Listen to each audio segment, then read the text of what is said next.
Hi everyone, welcome to my channel, Tutorlini Test Prep. Today I will be providing a full walkthrough of the Digital SAT Math Linear Test Unique number 2. Quick disclaimer, this video will cover the linear non-adaptive SAT practice test found on College Board's website. Many of the questions from these tests are duplicated in the Blue Book app, which I've already covered in previous videos. This video will only cover the unique questions, so there are no repeats. A link to the Linear Test Unique PDFs will be in the description. I highly recommend you complete the questions yourself before watching this video. Let's get started. Okay, let's see. First question we got. All right, so it says, for what year is the percent of cars the smallest? So it looks to me like the smallest one is right here. And that is in the year. It says what year, so that's the x-axis, so that's 2014, which is answer choice C. Good. 29 out of every 100 beads it produces have a defect. A bead produced by the machine will be selected at random. Okay, so probability is always a number between 0 and 100, and it's the desired outcomes over the total outcomes. So I just want to show you guys something really quick. I'm not going to type all these in, but look. See how it says probability? It doesn't say percent or anything like that. So you're not going to multiply by 100. It just says probability. So probability needs to be between 0 and 1. So if there's an answer choice that's not between 0 and 1, it's wrong right away. So 29 divided by 10 is 2.9. I don't even need to do the question. Like, that is wrong, right? All those other ones I think are between 0 and 1. So 0 meaning like it's impossible to happen, 1 meaning it's certain to happen. Well, the desired outcomes, we want the probability of selecting a bead. So that's 29 out of a total of 100 beads. So we're going to do 29. So the probability is equal to 29 over 100. That is answer choice C. So yeah, just always make sure, guys, if there's an answer choice for a probability question that's not between 0 and 1, just cross those out right away because there's no way it can be the right answer. Now, if it said what's the percent chance or something like that, you would have to multiply by 100, and that does not have to be between 0 and 1. I went over that in the Ottocento percents video, how to change a fraction to a percent. You just multiply by 100, fraction or decimal to a percent. Okay, y-intercept. So y-intercept is the point where it crosses the y-axis. So we're going to look at the y-axis, and we're going to look at our graph. And it seems like it crosses right there. So x is 0, y is 8, so the y-intercept is 0, 8. Really important, guys. Remember, lots of people, this wasn't a trap answer, thankfully for us, but lots of people might have thought it was 8, 0. That could have totally been a trap answer. That's an x-intercept, okay? So remember, x-intercepts have y equal to 0, and y-intercepts have x equal to 0. So I don't even need to once again do the question. I see that by definition, there's no way that these first two are y-intercepts. Those are x-intercepts. They don't have x equal to 0. It has to have x equal to 0 to be a y-intercept. So even if you didn't know how to read the graph, reading is much easier, but if you got a harder one, if you didn't even know how to read the graph or what they were asking you, if you know that a y-intercept has to have x equals 0, could have crossed those two out right away.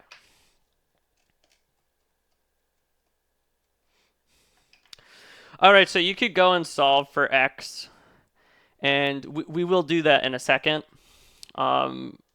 maybe using Desmos. But I just want to point out, almost always when they're asking you for an expression, see how this is an expression? It's not just like, what is X, what is Y? It's like an actual longer expression. Usually there's some kind of shortcut. The 1600 IO books call these like wormhole questions. Some people call them clever combinations. There's a bunch of different names for it. Basically, there's some kind of shortcut. So try to see, is there some way to turn this into this? Well, there is. If we multiply this equation, the whole thing, by 4 on both sides, we get that expression because 4 times 4 is 16, right? 4 times 4 gives us 16, and 2 times 4 will give us 8. So 4 times 4x is 16x, 4 times 2 is 8, and then 4 times 12 is 48. So 16x plus 8 is equal to 48, which is B, and that's the right answer. Now, even if you didn't know what to do, you could have done this on Desmos pretty easily. So 4x plus 2 equals 12. We click. The solution is 2.5. Why don't, just to make the typing easier, why don't I just say A is 2.5, and I'll type instead of 16x plus A, 16A plus 8, and I get 48. So you could have just as easily done it that way, but you're going to get harder questions where doing this kind of doing these kinds of shortcuts makes the problem a lot easier. So you need to look for these, especially when you see the question is asking you for some kind of expression. Okay, great. All right, let's see. We have to interpret a point. So talked about this in the last linear test unique video.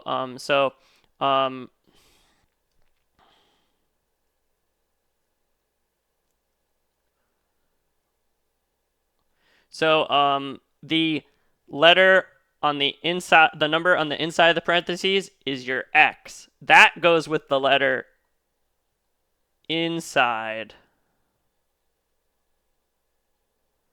the parentheses.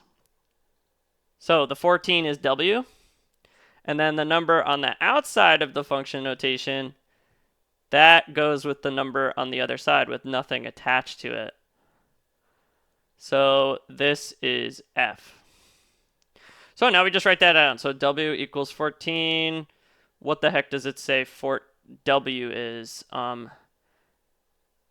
Its width is W feet. Okay, so 14 feet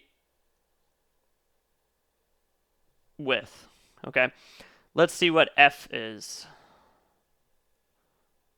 So F is 1176, and then it says the function f of W, so it's talking about the function f, gives the area of a rectangle in square feet. Okay, so this is square feet, and it's the area, and this is 14 feet, and it's the width. Okay, so we've literally just held the letters up and then literally underlined the question to see what each letter represents. And now we know what each number represents. It has a 14-foot width and a 1176 feet squared area. See how I tried to use the colors to coordinate like what pieces of the question go together so you guys can follow along. Hopefully that makes sense. All right, so now we just got to read them and see which one makes sense. Okay, so the very first answer choice says the width is 14 feet and the area is 1176. So that's it. This is the definition of a question you want to get right. Right? So see, once you figure out, oh, the 14 is W and the 1176 is F, all you have to do is underline the question. That's it. Very common question on the SAT. All right, let's keep going.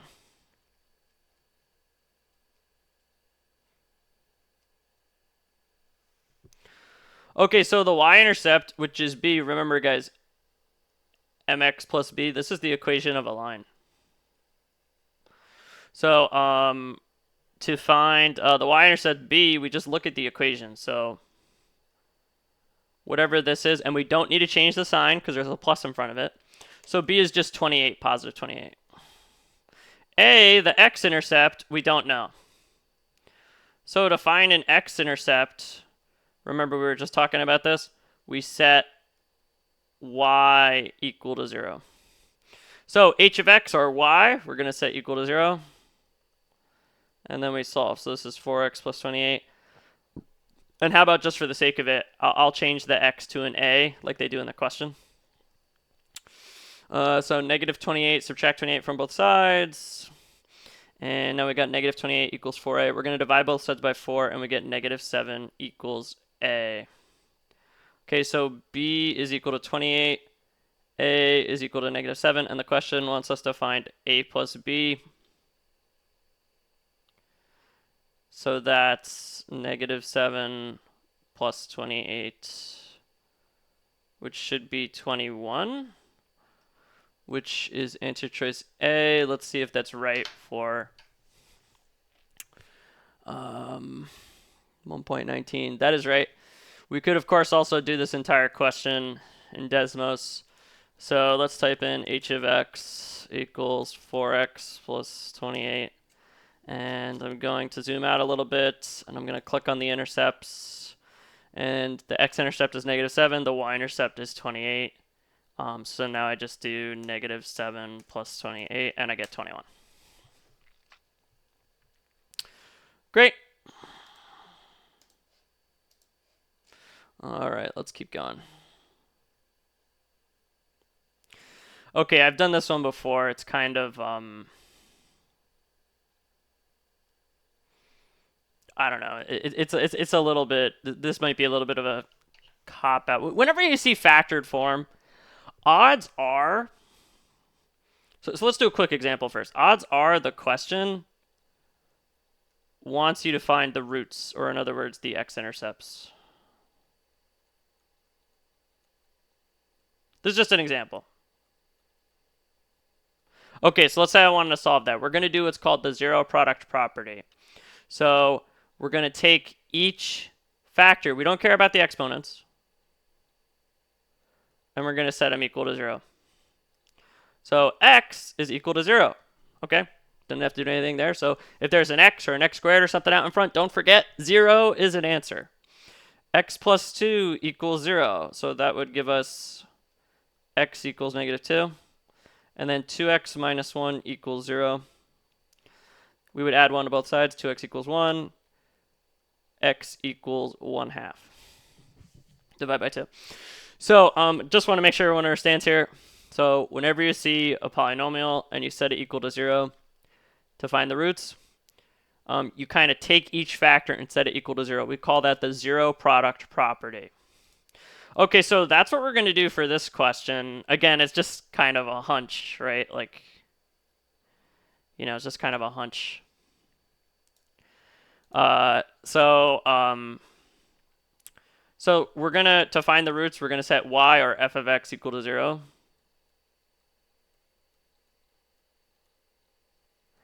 And now we're going to set each of those factors equal to 0. And we should get negative 6, negative 5, and 4. And so in the original function, we have negative 6, and remember we set y equal to 0, right? These are x-intercepts. So negative 6, 0, negative 5, 0, and maybe you can kind of start to see where this is going. Now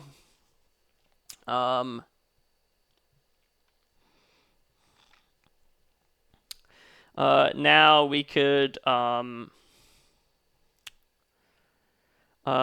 it says to do f of x minus 3.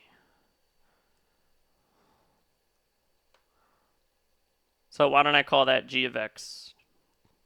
So equals f of x minus 3. So negative 6, negative 5, 4, and then all these y values go here, and they get subtracted by 3. So 0 minus 3 gives you negative 3. 0 minus 3 gives you negative 3. 0 minus 3 gives you negative 3. So that's our table. And that is, I think, B. Let me check. Yeah, that's right. We also could have used, so you see, it's like, you're like, oh, how'd you think to do that? Well, it's like, if you see factored form, like a bunch of factors, odds are you got to find the x-intercepts, and that's crucial to the problem. That's just how the SAT works. So it's called factored form of a polynomial function. All right, so we could, of course, also do this on Desmos. So even without, you don't need to do this, but I'm just going to show you. We could find the x-intercepts, say negative 6, negative 5, 4. And I'm going to make g of x equal to f of x minus 3. And I'm going to unhighlight f of x because we don't care about that. And I'm just going to type in, like, see how they all say negative 6, negative 5, 4? G of negative 6 is negative 3. G of negative 5 is negative 3. Okay, it's pretty apparent that it's B. G of 4 is negative 3. So yeah, I could have done that one pretty quickly. Again, important to understand how to do this stuff by hand in case you get a symbolic question. All right, great. The number A is 110% greater than B.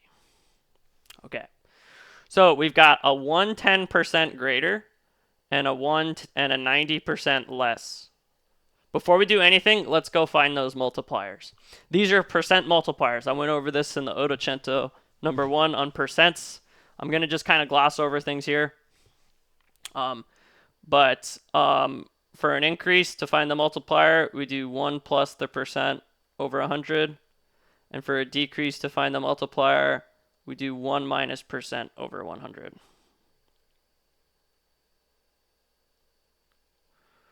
So let's do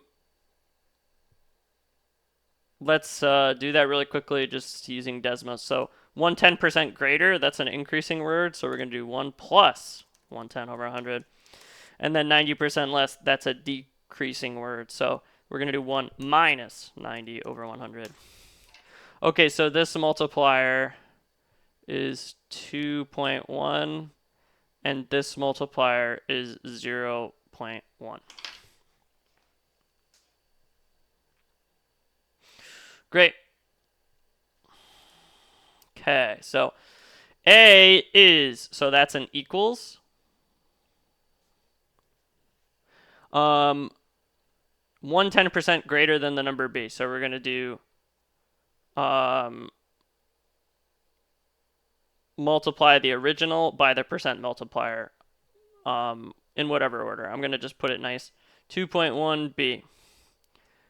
B is, okay, remember, is means equals 90% less than 47. So 0.1 times 47. Oh, well, there's no letters there, so we can do 0.1 times 47. And we get 4.7. And now that we have that, we can put that in, substitute that into the other equation. So let me do that down here. A equals 2.1 times 4.7. And let's see what we get. Just doing this on my own calculator. 9.87.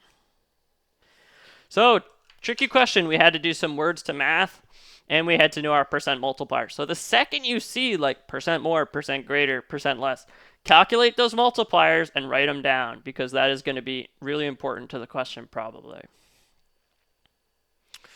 Great. I go over this a lot more in the Ottocento number 1 on percents. Please check that out. I worked really hard on it. All right. Okay, next question.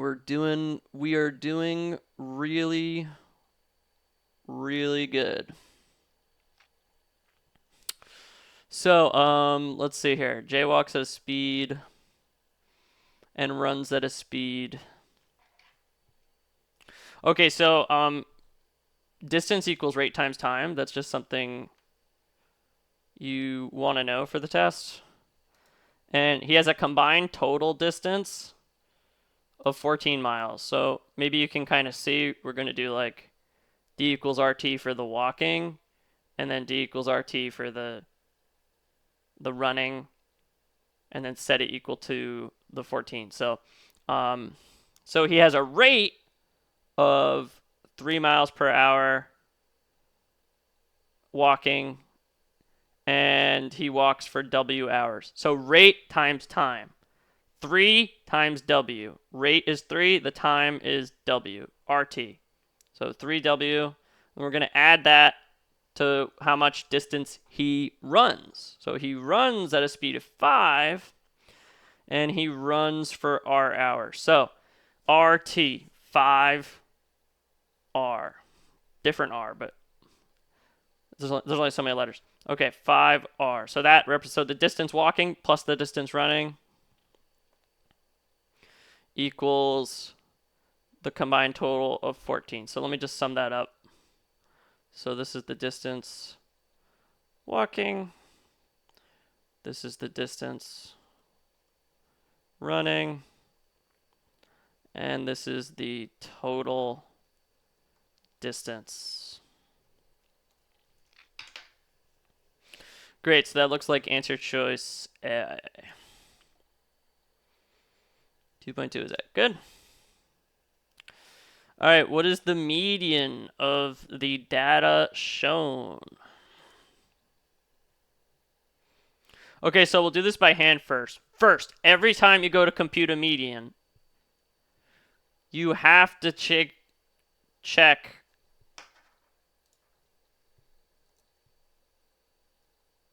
are they in order?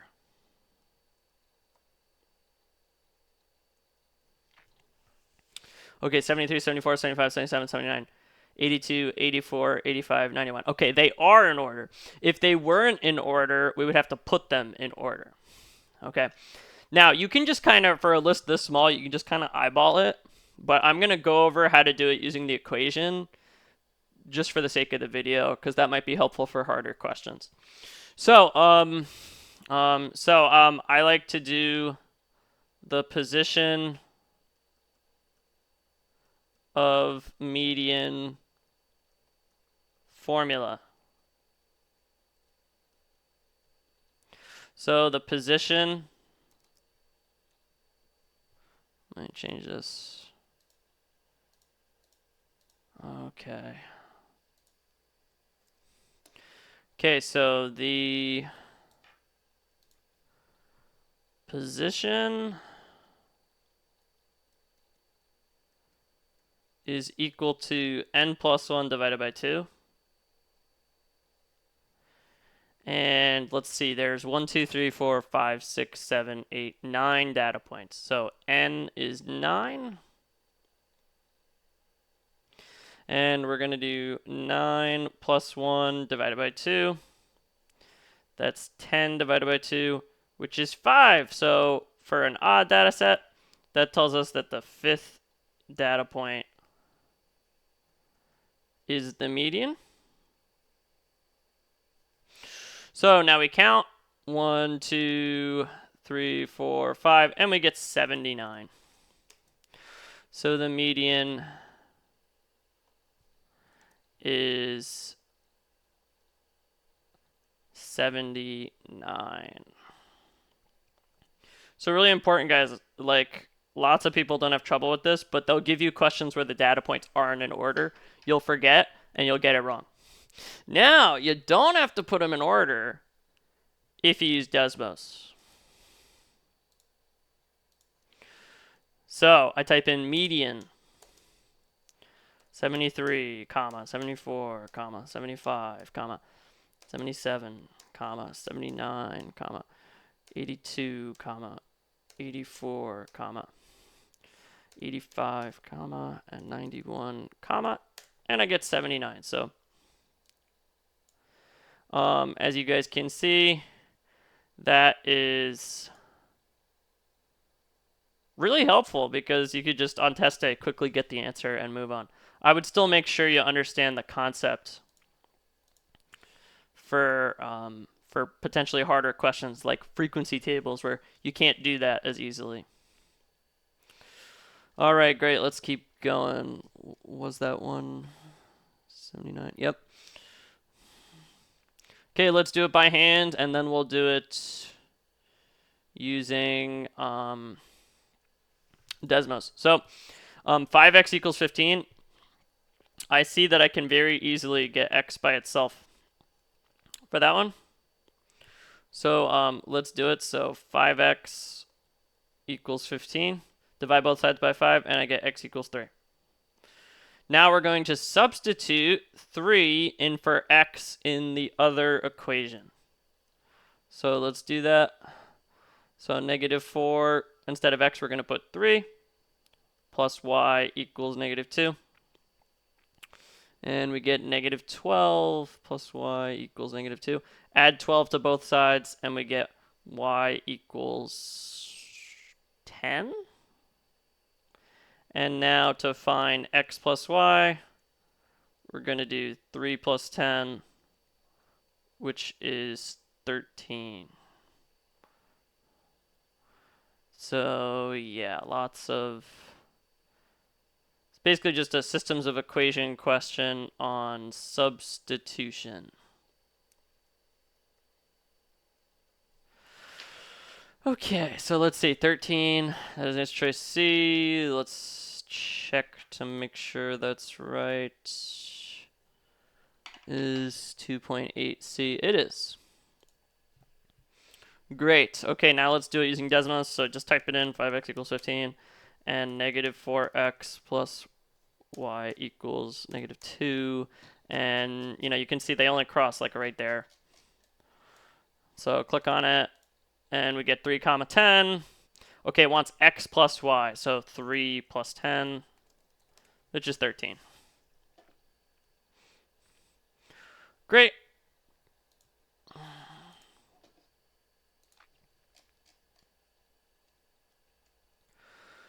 Okay, this one is a pain.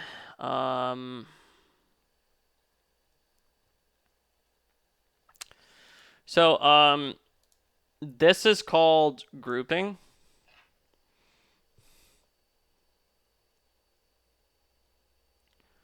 You might want to look up factor by grouping on Khan Academy or on YouTube. So we're going to factor the top by grouping. So watch what I do. The one that repeats, x minus 7, that's going to be one of my factors. And then the other factor is going to be like the coefficients in front. So 8x minus 3. And we're going to factor the bottom one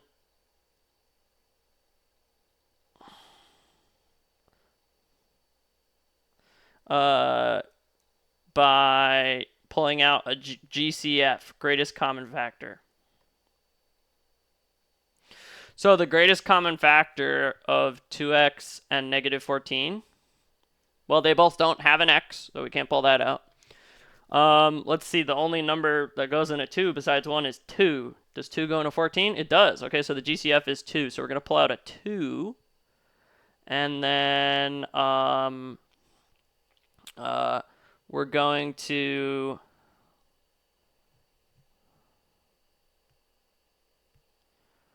put now you like divide both of these by 2 when you factor out a GCF. So 2x divided by 2 is just x, and then -14 divided by 2 is just -7. Now you see, wait a minute, we've got the same on the top and the bottom, so we can cancel them out. So we get 8x minus 3 over 2, and that is our answer. If you had a CAS calculator, that would make this question go very fast. I also think we can do it using Desmos. Let's try it. So I'm going to just plot the original 8x, x minus 7, minus 3. Let's see if it works. I haven't tried it with this one. And then 2x minus 14. And let's see, x minus X minus 7 over 5. See, that doesn't replace. Let's try another one. 8x minus 3 over 2. Oh, perfectly replaces it. And I bet if you typed in those other ones, it wouldn't perfectly replace it. So those expressions are equivalent. That's made evident by the fact that the graphs perfectly just fall right on top of one another. So you just type in the original, and then you type in all the answer choices and see which one is the same. Great. We're doing good here. Okay, what is the meaning?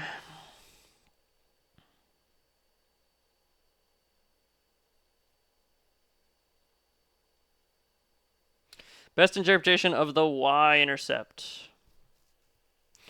So, we talked about this in the last video, guys. In a times b to the x, a is the y-intercept. Even if it didn't look like that, you could just plug in x equals 0 and get the y-intercept, right? So hopefully you can kind of see the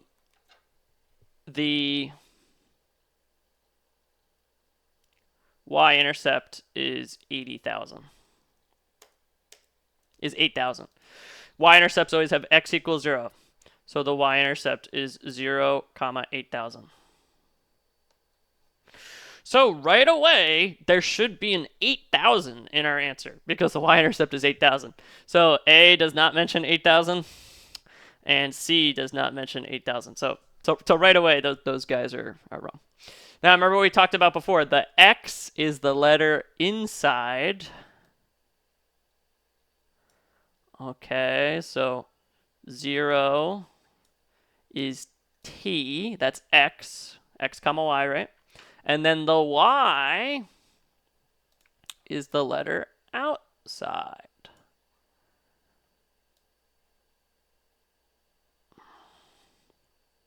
Okay, so 8,000 is F. Okay, now let's see what each of these things mean. Okay, so T represents the number of years since the end of 1998. Okay, so T equals 0 years since 1998. Well, 0 years since 1998, that's just 1998, right? Okay, let's see what F means. It says the function F models the number of coupons a company set to their customers at the end of each year. Okay, so we're going to do F is equal to 8,000 coupons sent to customers.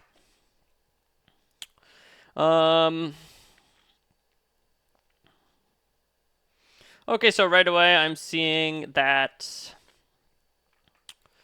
this one mentions an estimated number of coupons the company set to their customers at the end of 1998. That's just, at the end of 1998. That's T equals 0. And it says 8,000, so this one's looking really good. Okay, let's try to pick apart what's wrong with B. First of all, it says minimum.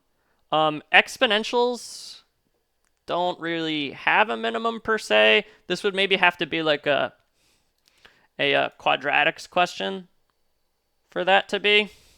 It says estimated number of coupons, and it says 8,000. But you see it says during the first 5 years. It doesn't say in 1998. It says during the first 5 years. That's not the same thing as 1998.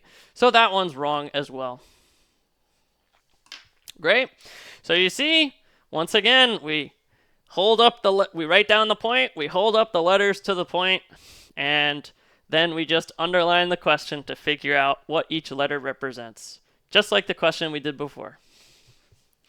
Okay, let's see. 2.17 is D. All right, great. We got a few more left. Which equation could be the second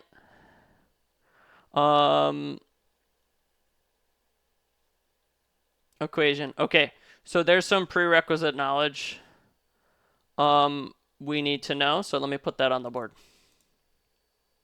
Okay, so you could do this problem using standard form, but I'm gonna do slope-intercept form. So let's put the slope-intercept form on the notes on the board.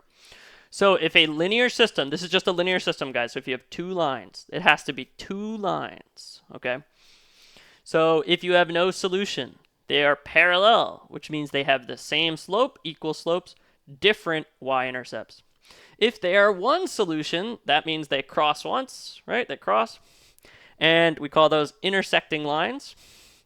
And that tells us that they have different slopes. If they have infinitely many solutions, it's one line on top of the other. We call those coincident lines. They have the same slope and the same y-intercept. So notice, guys, for one solution, all you know is that they have different slopes. The other ones have two, and the one solution only has one. That's not a typo. That is supposed to be like that. That is true. Think about it. One solution lines, they could have the same y-intercept, or if they could have different y-intercept, or they could intersect at the y-intercept and have the same y-intercept. So all you know if I tell you one solution is that they have different slopes. So pause this video, take a second to jot this down. Now let's get back to the question. Okay, so we could put the top one in like quasi-standard form or whatever, but I actually think it's going to be pretty easy to put those all those answer choices in slope-intercept form, so let's do that. So we just moved the x term to the other side because the y is already by itself. So I'm going to add 6x, and I get y equals 6x plus 18. And we're going to, for this one, we're also going to add 6x, and we get y equals 6x plus 22. And now we are going to, for this one, we're going to add 12x to both sides, and we get y equals 12x plus 36. And then for this one, we're going to add 12x once again, and we get y equals 12x plus 18. Okay, so it says it has no solution. So remember we talked about that means they have the same slope and different y-intercepts. And remember, guys, y equals mx plus b. M is the slope, b is the y-intercept. Okay, so they have to have the same slope. So right away, these guys are looking wrong. They have a slope of 12. So I think those guys are out. And they have to have different y-intercepts. So, well, the one with different y-intercepts is B, 22. So, that's it. Yeah, the answer is B. 6x plus 18, that has the same slope and the same y-intercept. So that's infinitely many solutions, which is not what the question is asking for. This one has same slope, different y-intercept, so that's no solution. 12x plus 36, that has different slopes, so that's just one solution. And then this one also has different slopes, so that's also one solution. Great. Now, of course, we could have done this question very easily on Desmos, so let's do that. Y equals 6x plus 18, that's the original, and now we're going to check the other equation. So let's do A. Negative 6x plus y equals 18. See how it's one on top of the other? That means it's infinitely many, so that's no good. All right, now let's do negative 6x plus y equals 22. See how they're like separate, but they're never going to cross? That means they have no solution. And I'm not going to do all the other ones, but why don't we do one really quick? Why don't we do C? See how they cross? They have one solution, so that's no good either. And D will be the same thing. So you just keep plotting the original equation with each answer choice to see which one gives no solution. I made a Desmos video about this. I think it's how many solutions, guess and check by graphing, something like that. Check it out. All right. Same kind of deal here. We have a loaner variable. We have a variable by itself. So we're going to do substitution once more.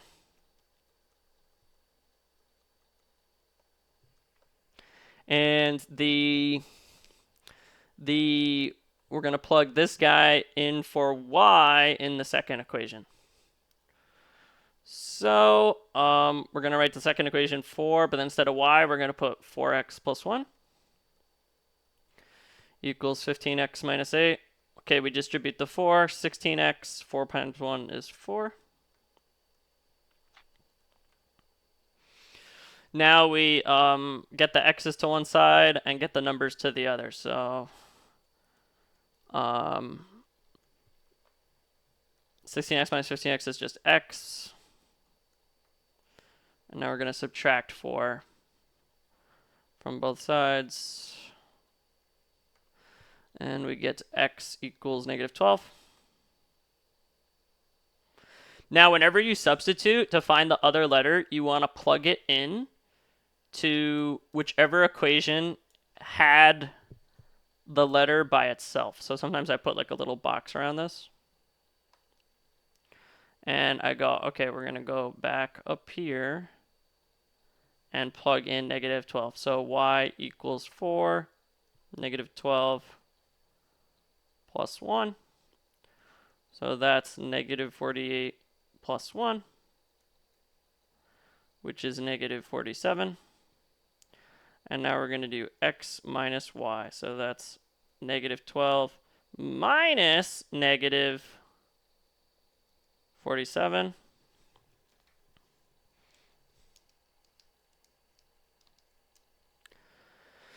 And we get 35. So that's our answer, 35.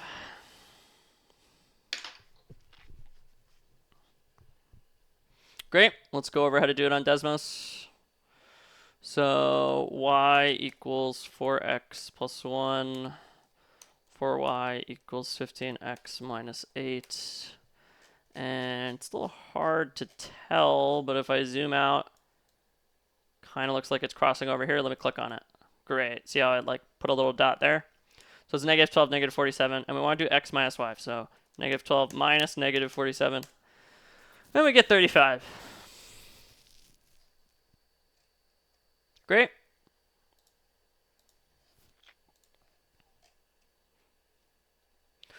Which of the following equations represents a circle on the xy plane that intersects the y-axis at exactly 1 point? Okay, so x minus h squared plus y minus k squared equals r squared. That's the equation of a circle. So to find the center, you change the signs of the two numbers, and then to find the radius, you take the square root. So I'll do the first one slowly as an example. See how it says negative 8, negative 8?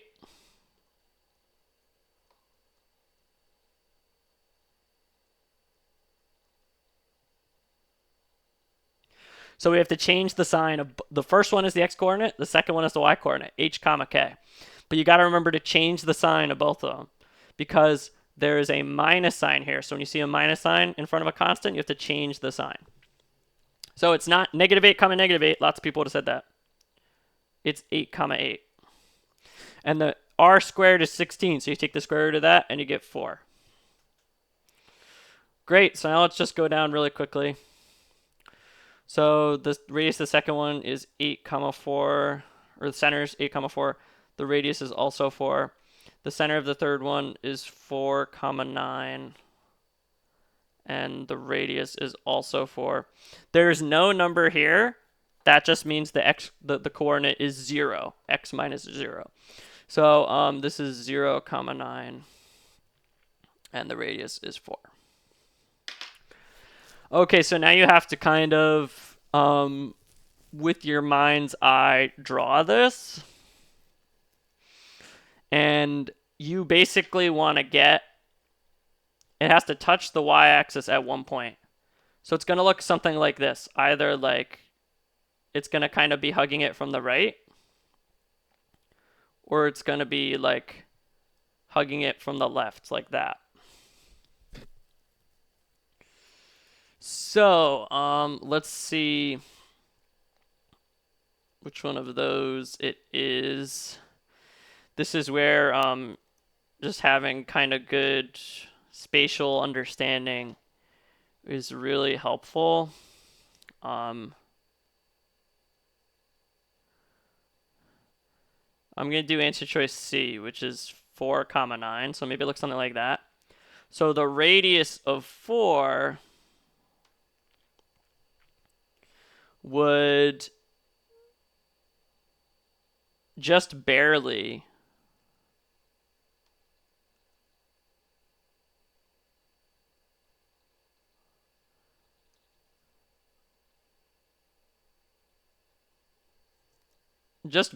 like touch these this y-axis.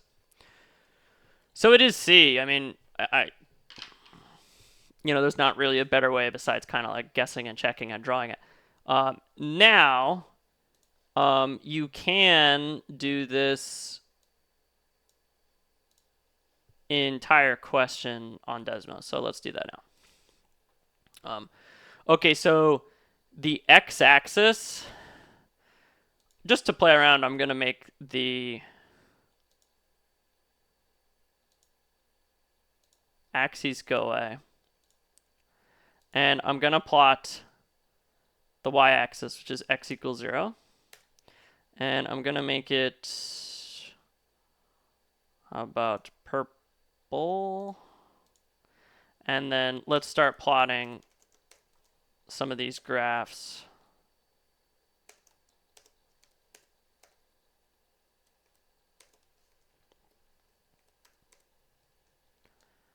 And why don't we make it green?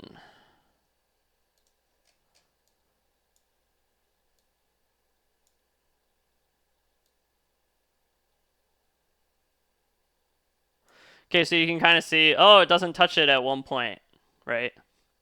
Let's try the next one. Y minus 4 squared. Does not touch it at one point. Nope.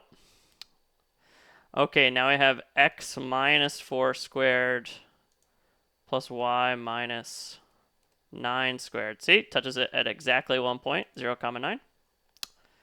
And now let's do the last answer, plus y minus 9.